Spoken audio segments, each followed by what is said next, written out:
আজকে যে রেসিপিটা করব সেটি হলো কাঁচা টমেটো আলু দিয়ে ঝাটকা ইলিশ মাছের তরকারি।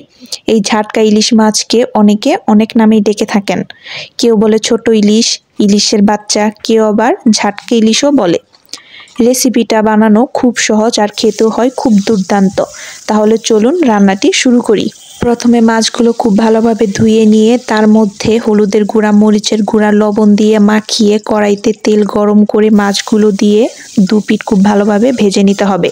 ভাজা হয়ে গেলে মাছগুলো তুলে রেখে কড়াইতে আর একটু তেল গরম করে কালো জিরা ফোড়ন দিয়ে তাতে কেটে রাখা আলুগুলো দিয়ে লাল লাল করে ভেজে নিতে হবে। তারপর তাতে হলুদের গুঁড়া, মরিচের গুঁড়া, কাঁচা জিরা বাটা, স্বাদ মতো লবণ ও পানি দিয়ে মশলা খুব ভালোভাবে কষে নিতে হবে। মশলা কষানো হয়ে গেলে তাতে কেটে রাখা কাঁচা টমেটো দিয়ে আর একটু কষিয়ে পরিমাণ মতো ঝোলের জন্য পানি দিয়ে দিতে হবে।